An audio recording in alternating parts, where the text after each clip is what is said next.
Esse ano eu vou ficar regurgitando o passado. Eu tô iniciando os trabalhos e escrevo um texto sobre 2015, o início do... 2015?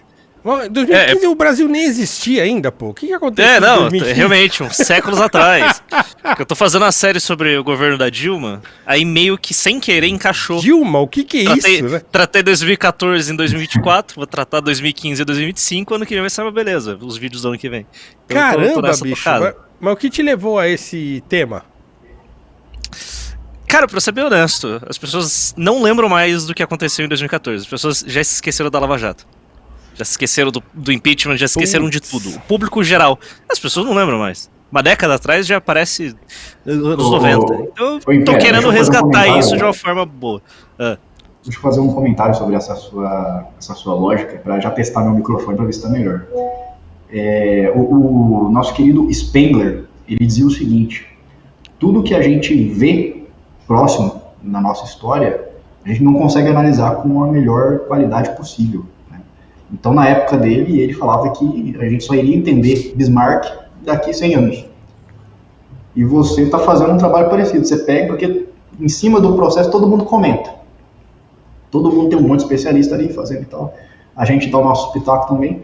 Mas quando você começa a recapitular a história do passado, a gente vai falar, caramba. Quando você pega o Collor, que é o seu vídeo que eu mais gosto, você vê aquilo e você fica, nossa, isso realmente aconteceu, e a gente consegue ver com muito mais frieza, com muito mais informações. É o distanciamento, né? Esse trabalho exatamente o distanciamento. O seu trabalho nesse sentido é excepcional. e Caramba, eu mas tento você aplicar falando. a visão do. De alguma forma, misturar a visão que a gente tem de hoje, dos eventos que aconteceram naquele período, e tentar, de alguma forma, conseguir pegar a visão do passado. Como que o público reagia à Operação Lava Jato em 2014, 2015 e 2016? Porque vai ser um anacronismo muito grande eu começar a fazer críticas da Lava Jato, baseando na Vaza Jato, em coisas que aconteceram em 2016. Eu tô tentando... Eu tô limitando a pesquisa a informações que você tinha em 2014, obviamente com a nossa perspectiva de hoje, que é impossível excluir, mas ainda assim, eu tento ser o mais fiel ao sentimento daquela época. Sim. Então, é um trampo de cor. Agora, Collor eu não consigo fazer isso, porque eu não vivi a era Collor, então a base da minha pesquisa é um livro do Villa.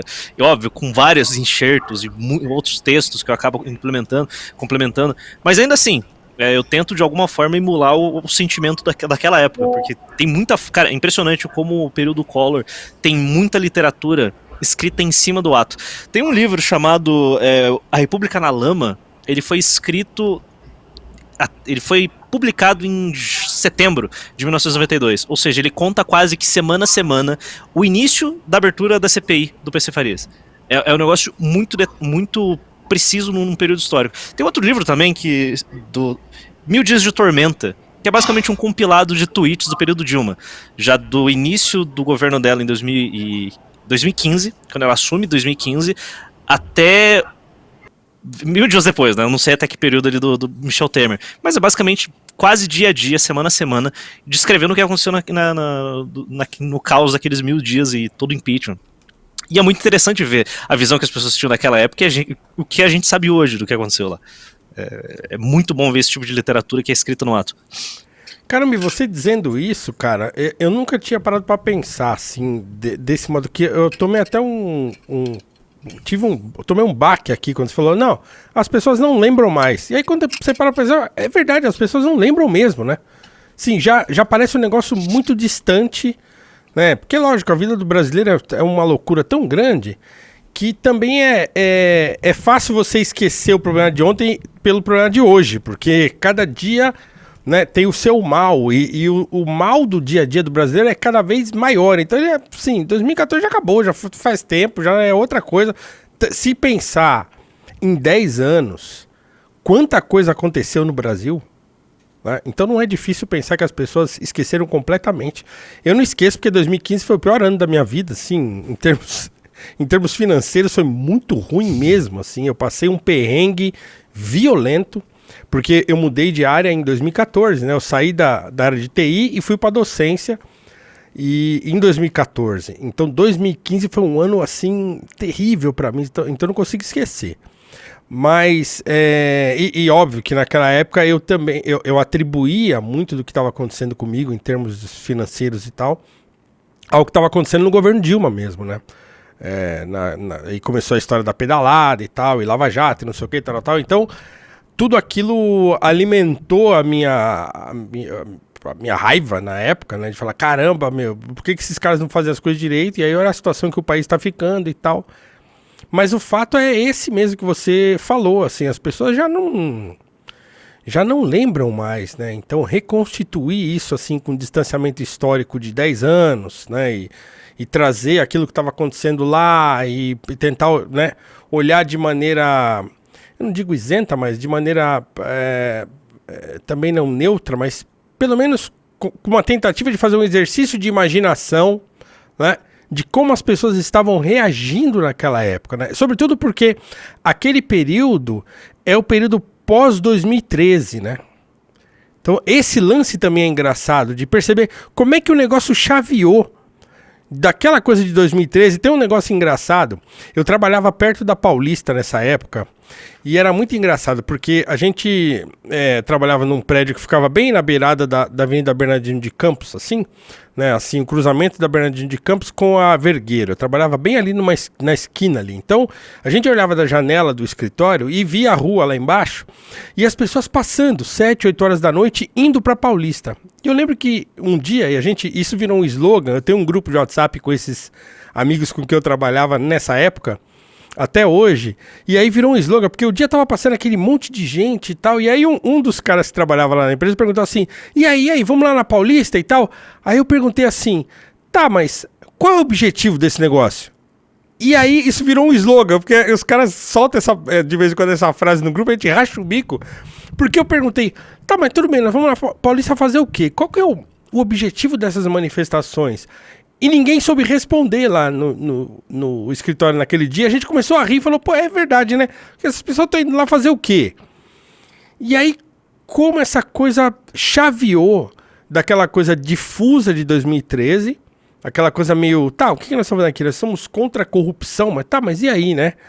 Pra um negócio anti-Dilma, ou anti-PT, que aconteceu, ou começou a acontecer em 2014, eu lembro de ir nas primeiras manifestações organizadas pelo grupo que ainda nem era o MBL, né? Em 2014, eu fui em todas as manifestações, eu fui lá e fiquei lá gritando palavras de ordem também, que eu tava com raiva de tudo, então também tava lá. Mas em 2013 eu não fui, nenhum dia, porque eu achava que aquele negócio não tinha nenhum propósito, eu não entendia porque aquilo estava acontecendo. Então, compreender isso também eu acho legal pra caramba, né? É interessante, né? 2013 é incompreensível. Eu queria saber a opinião do Russo sobre 2013. Eu nunca... Não tá funcionando? Não, tá mudo. Pera aí. O Russo tá mudo aqui também. Som, tá ouvindo? Ué. Pera. Tá ouvindo agora? Eu acho ouvindo que ele me ouviu, mas vocês a gente estão parou de escutando. ouvi-lo. Mas não tá sendo áudio. Deve ser aí. O meu som tá saindo na live. Ainda não. Eu não sei o que aconteceu. Está mudo. Está mudo. Tenta falar aí, Russo, só pra ver se não é. Ih, o Russo também tá mudo. Então é Tá aqui? ouvindo? Saiu? Fala aí os dois de novo. Alguma Não, coisa. ainda não. Opa, peraí. Fala Aí aí. foi. Funcionou? Sim. Funcionou. Então, retomando, né? Vamos lá, que eu tinha perguntado, né, desse chaveamento aí 2013 para 2014. O que você já viu disso, se é que é seu foco também? Então, eu passei eu cobri 2013 é um tema recorrente. Eu acabei cobrindo um vídeo que eu fiz sobre o governo Bolsonaro. Não o governo Bolsonaro, sobre a eleição do Bolsonaro. Fiz quase, eu peguei o mesmo tema do Democracia em Vertigem, quase sem querer. Peguei o mesmo período histórico que o lixo da Petra Costa trabalhou naquele documentário horroroso. Só que eu fiz, sem querer, foi não intencional. Eu fui assistir depois o documentário dela, depois que eu fiz o meu. Peguei o mesmo período histórico, praticamente contei a mesma história. Tipo, impeachment, Lava Jato, 2013, acabei contando. Cara, 2013 é realmente... É uma loucura. Não tem pauta, foi o nascimento da direita. E é um momento interessante, porque você vê que foi aquele surto de que o povo agora tem acesso a mídias sociais e consegue se comunicar entre si.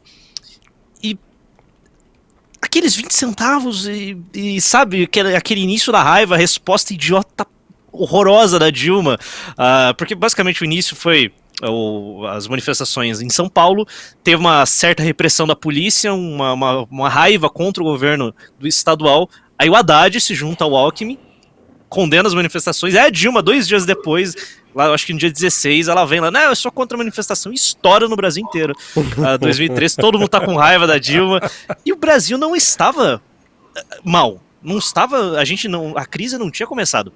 Em 2013 ainda não tava, né, ainda não tava, assim, bagunçadaço. Mas as pessoas acordaram do nada de um topor petista e, bom, todo mundo saiu com raiva na rua. E não foi um escândalo, não foi, sabe, não faz muito sentido quando a gente olha para hoje. O que a gente vive hoje é infinitamente pior do que a gente tinha em 2013. E as pessoas não estão indo pra rua mais, que elas se cansaram. Obrigado, Bolsonaro. Então, muito, 2013 é muito curioso, porque a gente tá voltando, eu tenho percebido isso, que a gente tá voltando para um período pré-2013.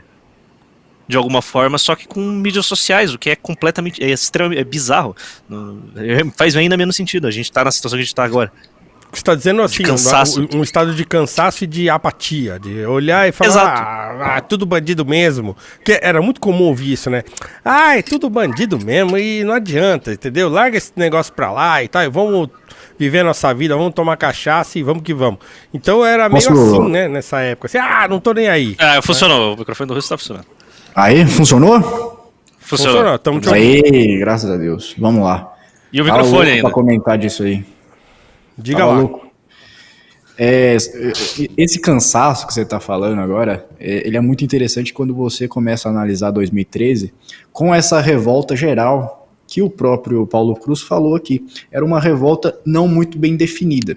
Havia uma crise, não era uma crise tão grande como a de hoje, mas havia uma crise. A crise, ela precedeu uma histeria coletiva inicial, que ela não sabia, ela não tinha um rumo, ela não tinha um caráter, era uma massa sem muita personalidade, sem muitas características singulares, era uma massa homogênea ali, que nela todo mundo, né, se dilui, e ela vai atrás de manifestar a sua revolta. Então todas essas grandes movimentações históricas, elas nascem de uma revolta que não necessariamente tem uma explicação plausível, porque todas as pessoas estão com insatisfações individuais, diluindo ela numa insatisfação geral, né?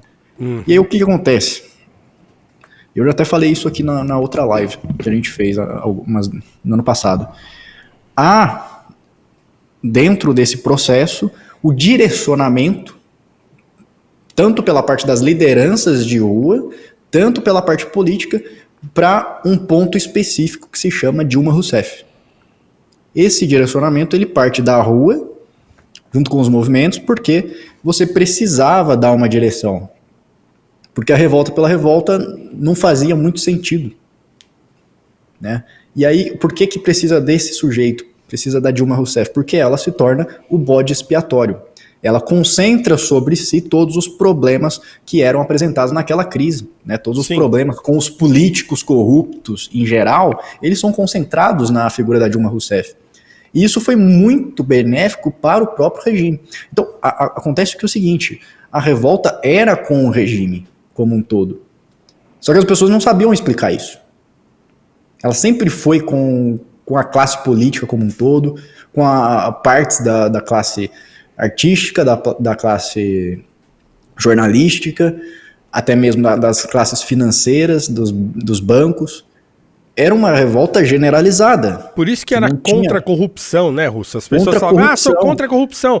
Mas assim, era difuso, por quê? Porque as pessoas eram contra a corrupção, mas era contra tudo mesmo, né? Contra tudo mesmo. Mas não tinha um ente para canalizar a coisa, né?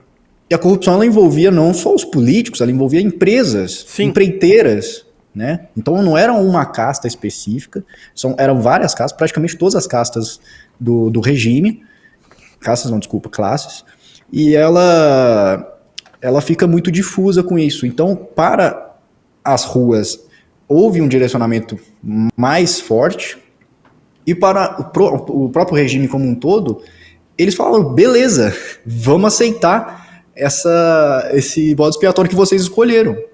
Porque o PT já não estava satisfeito com ela, o Centrão já não estava satisfeito com ela, né? Banco Central, todo mundo, ninguém estava satisfeito com Dilma. Ninguém estava satisfeito. Então, foi ela fez ali questão de destruir todas as pontes políticas durante todas as 3 pontes, anos. exatamente.